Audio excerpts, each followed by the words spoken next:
Hi, everybody. This is Silvio Canto in Dallas, Texas, on Friday, July the 10th, and welcome to our commentary. Very warm day, very warm days, I should say, here in our area. I guess it's going to be like this all weekend long. I have a post over at the American Thinker today talking about New York City and specifically the public schools in New York City.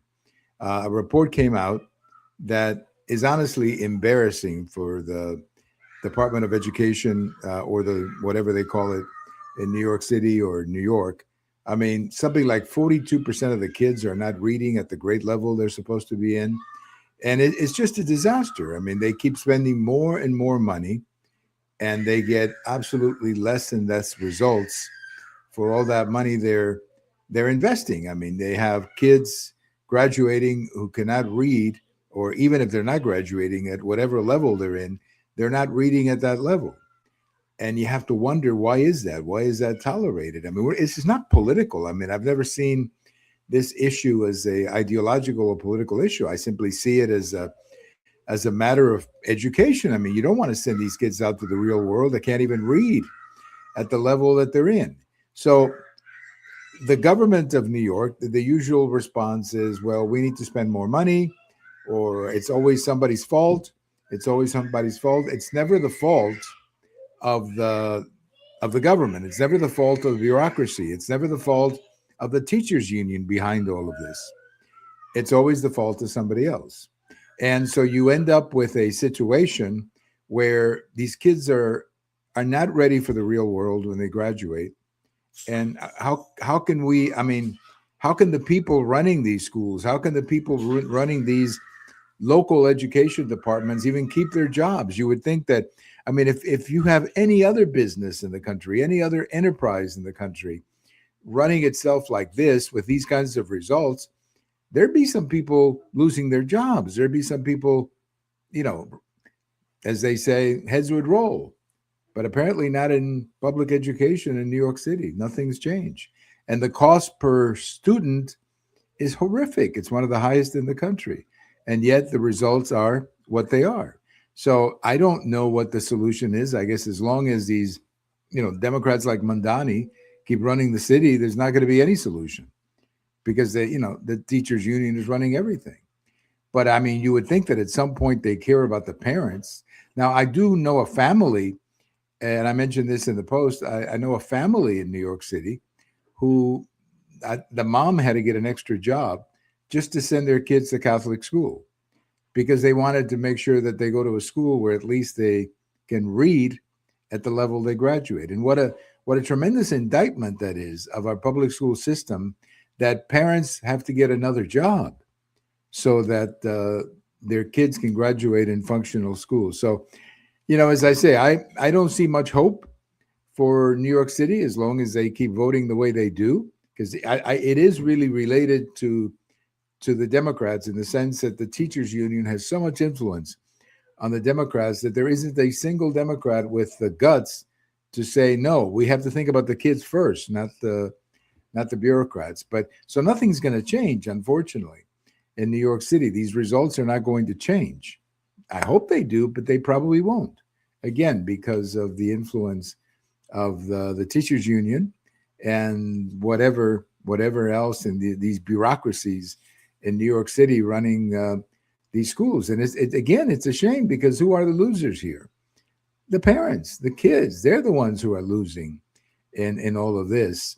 And it's easy to say, well, vote Republican or whatever. I don't think it's a political issue at all. This is the question of responsibility. The public schools have a responsibility to teach the kids.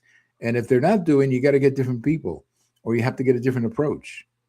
But they can't go like this where 40% of the kids in New York City in the public schools cannot read at the level they're in. You can blame COVID all you want, but that was 6 years ago. That was 6 years ago. So at some point, it seems to me, you have to be willing to own the problem and be responsible about it and say, okay, let's do something about this. Let's do something about this and let's get out there and try to fix the problem, or at least have the kids read at whatever level they're in. I mean, that seems to be such a simple request that the kids in school should be reading at the level they're in. I mean, come on. I mean, that's not asking a lot out of our, or at least the New York City education department. What a terrible story. I didn't really enjoy writing it, but I felt like I had to tell that story because, we're talking about the lives of young people here. If you're 14, 15, 16, and you cannot read at the level you're in, they're not doing you any favor when you get out in the real world and, you can't read at the level you're in. That's not helping you in the real world, particularly a world as competitive as this one, a business world that requires more and more knowledge of so many more things in order to survive and that. Now, of course, my solution to New York City's problem, not going to happen, but my solution would be to give a voucher to the parents and say, look, if you're not happy with your school, here's a voucher and go find your own school.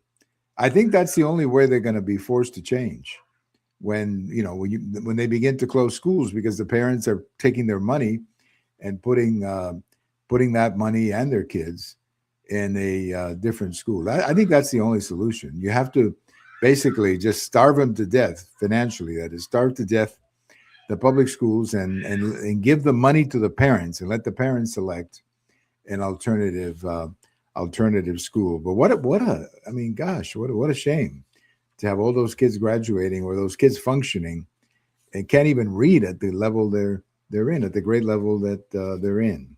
Well, as you probably know, there was an incident in Houston with an ICE agent. The investigation is underway, but something roughly like this happened. ICE, with the assistance of the local police, had been looking for an automobile, and they had been, let's say, checking a particular automobile. It was in somebody's house, as I understand. So the automobile came out with 4 people inside, and they were driving, and ICE followed this guy and told him to stop. He didn't stop. There's no video of this, so it's just witnesses. They say that there was a confrontation. The guy didn't want to accept the authority of the police. Something happened. He threw the automobile at one of the policemen who, in self-defense, reacted and shot the guy. It's almost the same thing that happened in Minneapolis a few months ago. And of course, this has become another, dramatic case of, we're killing innocent people and all that kind of thing. Well, there's going to be an investigation, and I'll wait for that investigation before I say one thing or another. But I always taught my sons from an early age, especially when they started driving. I told them, look, if you're driving and the policeman stops you, he's the authority. Obey the police. Don't fight. If you think there's an issue, we can deal with that after the fact. But while you're there and the policeman is there, he's the authority. So respect him. And I think if that man had done that in Houston, probably he'd be alive today. He'd probably be alive today because you wouldn't have had this kind of confrontation. But of course, this is being turned into another anti-ICE issue, and I'm sure you've heard some of the stories. But the real problem here is that if the police stops you, they're the authority, and you better respect them. And unfortunately, that did not happen in the Houston area.